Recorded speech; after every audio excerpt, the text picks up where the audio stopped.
شروع اللہ کا نام لے کر جو بڑا مہربان نہایت رحم والا ہے۔ یہ ایک سورہ ہے جس کو ہم نے نازل کیا اور اس کے احکام کو فرض کر دیا اور اس میں صاف صاف آیتیں نازل کی تاکہ تم یاد رکھو۔ بدکاری کرنے والی عورت اور بدکاری کرنے والا مرد جب ان کی بدکاری ثابت ہو جائے تو دونوں میں سے ہر ایک کو 100 درے مارو۔ اور اگر تم اللہ اور روز آخر پر ایمان رکھتے ہو تو اللہ کے قانون کو نافذ کرنے میں تمہیں ان پر ہرگز ترس نہ آئے، اور چاہیے کہ ان کی سزا کے وقت مسلمانوں کی ایک جماعت بھی موجود ہو۔ بدکار مرد تو بدکار یا مشرک عورت کے سوا کسی سے نکاح نہیں کرتا، اور بدکار عورت کو بھی بدکار یا مشرک مرد کے سوا اور کوئی نکاح میں نہیں لاتا۔ اور یہ یعنی بدکار عورت سے نکاح کرنا مومنوں پر حرام ہے۔ اور جو لوگ پرہیزگار عورتوں کو بدکاری کا عیب لگائیں اور اس پر 4 گواہ نہ لائیں تو ان کو 80 درے مارو اور کبھی ان کی شہادت قبول نہ کرو، اور یہی بد کردار ہیں۔ ہاں، جو اس کے بعد توبہ کر لیں اور اپنی حالت سنوار لیں تو اللہ بھی بخشنے والا ہے، مہربان ہے۔ اور جو لوگ اپنی بیویوں پر بدکاری کی تہمت لگائیں اور خود ان کے سوا اور گواہ نہ ہوں تو ہر ایک کی شہادت یہ ہے کہ پہلے تو 4 بار اللہ کی قسم کھائے کہ بے شک وہ سچا ہے، اور 5ویں بار یہ کہے کہ اگر وہ جھوٹا ہو تو اس پر اللہ کی لعنت۔ اور عورت سے سزا کو یہ بات ٹال سکتی ہے کہ وہ پہلے 4 بار اللہ کی قسم کھائے کہ بے شک یہ جھوٹا ہے، اور 5ویں دفعہ یوں کہے کہ اگر یہ سچا ہو تو مجھ پر اللہ کا غضب نازل ہو۔ اور اگر تم پر اللہ کا فضل اور اس کی مہربانی نہ ہوتی تو بہت سی خرابیاں پیدا ہو جاتی۔ اور یہ کہ اللہ توبہ قبول کرنے والا ہے، حکیم ہے۔ جن لوگوں نے یہ بہتان باندھا ہے وہ تمہیں میں سے ایک جماعت ہے، اس کو اپنے حق میں برا نہ سمجھنا، بلکہ وہ تمہارے لیے اچھا ہے۔ ان میں سے جس شخص نے گناہ کا جتنا حصہ لیا اس کے لیے اتنا وبال ہے، اور جس نے ان میں سے اس بہتان کا بڑا بوجھ اٹھایا ہے اس کو بڑا عذاب ہوگا۔ جب تم نے وہ بات سنی تھی تو مومن مردوں اور عورتوں نے کیوں اپنے دلوں میں نیک گمان نہ کیا، اور کیوں نہ کہہ دیا کہ یہ کھلم کھلا بہتان ہے؟ یہ بہتان لگانے والے اپنی بات کی تصدیق کے لیے 4 گواہ کیوں نہ لائے؟ تو جب یہ گواہ نہیں لا سکے تو اللہ کے نزدیک یہی جھوٹے ہیں۔ اور اگر دنیا اور آخرت میں تم پر اللہ کا فضل اور اس کی رحمت نہ ہوتی تو جس شغل میں تم منہمک تھے اس کی وجہ سے تم پر بڑا سخت عذاب نازل ہوتا، جب تم اپنی زبانوں سے اس کا ایک دوسرے سے ذکر کرتے تھے اور اپنے منہ سے ایسی بات کہتے تھے جس کا تم کو کچھ بھی علم نہ تھا، اور تم اسے ایک ہلکی بات سمجھتے تھے، حالانکہ اللہ کے نزدیک وہ بڑی بھاری بات تھی۔ اور جب تم نے اسے سنا تھا تو کیوں نہ کہہ دیا کہ ہمیں شایع نہیں کہ ایسی بات زبان پر لائیں؟ پروردگار تو پاک ہے، یہ تو بہت بڑا بہتان ہے۔ اللہ تمہیں نصیحت کرتا ہے کہ اگر مومن ہو تو پھر کبھی ایسا کام نہ کرنا، اور اللہ تمہارے سمجھانے کے لیے اپنی آیتیں کھول کھول کر بیان فرماتا ہے، اور اللہ جاننے والا ہے، حکمت والا ہے۔ جو لوگ اس بات کو پسند کرتے ہیں کہ مومنوں میں بے حیائی یعنی تہمت بدکاری کی خبر پھیلے، ان کو دنیا اور آخرت میں دکھ دینے والا عذاب ہوگا، اور اللہ جانتا ہے اور تم نہیں جانتے۔ اور اگر تم پر اللہ کا فضل اور اس کی رحمت نہ ہوتی تو کیا کچھ نہ ہوتا، مگر وہ کریم ہے، اور یہ کہ اللہ نہایت مہربان ہے، رحیم ہے۔ مومنوں، شیطان کے قدموں پر نہ چلنا، اور جو شخص شیطان کے قدموں پر چلے گا تو شیطان تو بے حیائی کی باتیں اور برے کام ہی بتائے گا۔ اور اگر تم پر اللہ کا فضل اور اس کی مہربانی نہ ہوتی تو ایک شخص بھی تم میں پاک نہ ہو سکتا، مگر اللہ جس کو چاہتا ہے پاک کر دیتا ہے، اور اللہ سننے والا ہے، جاننے والا ہے۔ اور جو لوگ تم میں صاحب فضل اور صاحب مال ہیں وہ اس بات کی قسم نہ کھائیں کہ رشتہ داروں اور محتاجوں اور وطن چھوڑ جانے والوں کو کچھ نہیں دیں گے، اور ان کو چاہیے کہ معاف کر دیں اور درگزر کریں۔ کیا تم پسند نہیں کرتے کہ اللہ تم کو بخش دے؟ اور اللہ تو بخشنے والا ہے، مہربان ہے۔ جو لوگ پرہیزگار اور برے کاموں سے بے خبر اور ایماندار عورتوں پر بدکاری کی تہمت لگاتے ہیں ان پر دنیا اور آخرت دونوں میں لعنت ہے، اور ان کو سخت عذاب ہوگا، یعنی قیامت کے روز جس دن ان کی زبانیں اور ہاتھ اور پاؤں سب ان کے کاموں کی گواہی دیں گے۔ اس دن اللہ ان کو ان کے اعمال کا پورا پورا اور ٹھیک ٹھیک بدلہ دے گا، اور ان کو معلوم ہو جائے گا کہ اللہ برحق اور حق کو ظاہر کرنے والا ہے۔ ناپاک عورتیں ناپاک مردوں کے لیے ہیں اور ناپاک مرد ناپاک عورتوں کے لیے، اور پاک عورتیں پاک مردوں کے لیے ہیں اور پاک مرد پاک عورتوں کے لیے۔ یہ پاک لوگ ان جھوٹوں کی باتوں سے بری ہیں اور ان کے لیے بخشش اور نیک روزی ہے۔ مومنوں، اپنے گھروں کے سوا دوسرے لوگوں کے گھروں میں گھر والوں سے اجازت لیے اور ان کو سلام کیے بغیر داخل نہ ہوا کرو، یہ تمہارے حق میں بہتر ہے، اور ہم یہ نصیحت اس لیے کرتے ہیں کہ شاید تم یاد رکھو۔ پھر اگر تم گھر میں کسی کو موجود نہ پاؤ تو جب تک تم کو اجازت نہ دی جائے اس میں مت داخل ہو، اور اگر یہ کہا جائے کہ اس وقت لوٹ جاؤ تو لوٹ جایا کرو،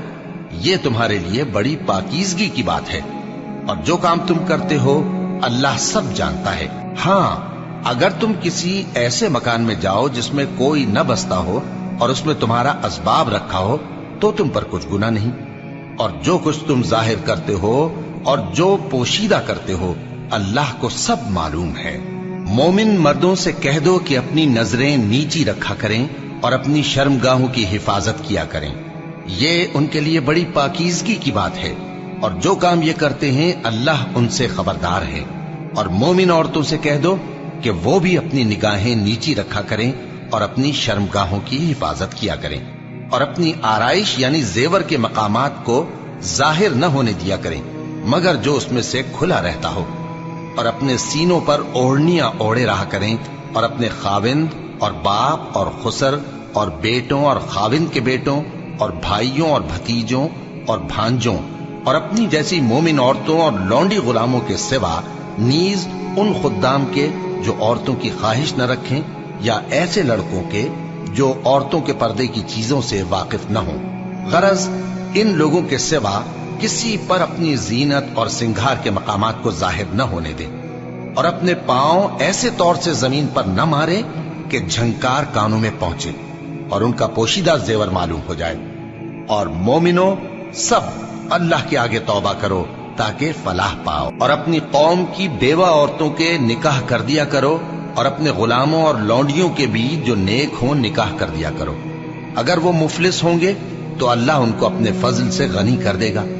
اور اللہ بہت وسعت والا ہے، سب کچھ جاننے والا ہے۔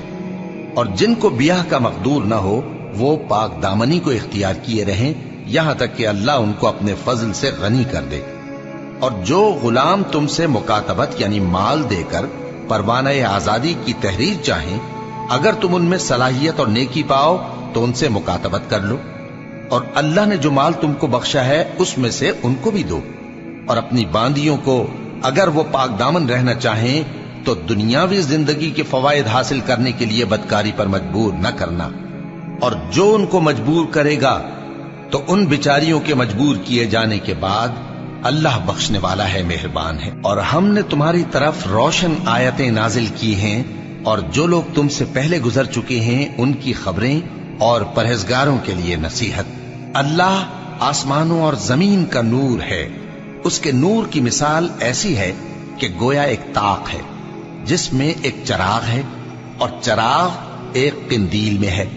اور قندیل ایسی صاف شفاف ہے کہ گویا موتی کا سا چمکتا ہوا تارا ہے۔ اس میں ایک مبارک درخت کا تیل جلایا جاتا ہے یعنی زیتون کا، کہ نہ مشرق کی طرف ہے نہ مغرب کی طرف۔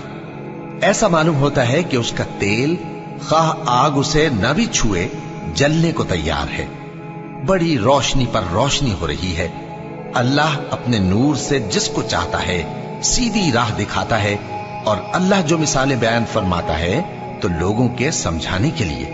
اور اللہ ہر چیز سے واقف ہے۔ وہ قندیل ان گھروں میں ہے جن کے بارے میں اللہ نے ارشاد فرمایا ہے کہ بلند کیے جائیں اور وہاں اللہ کے نام کا ذکر کیا جائے،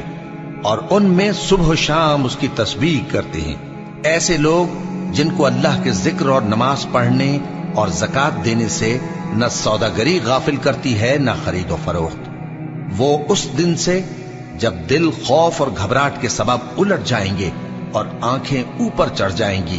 ڈرتے ہیں، تاکہ اللہ ان کو ان کے اعمال کا بہت اچھا بدلہ دے اور اپنے فضل سے زیادہ بھی عطا فرمائے۔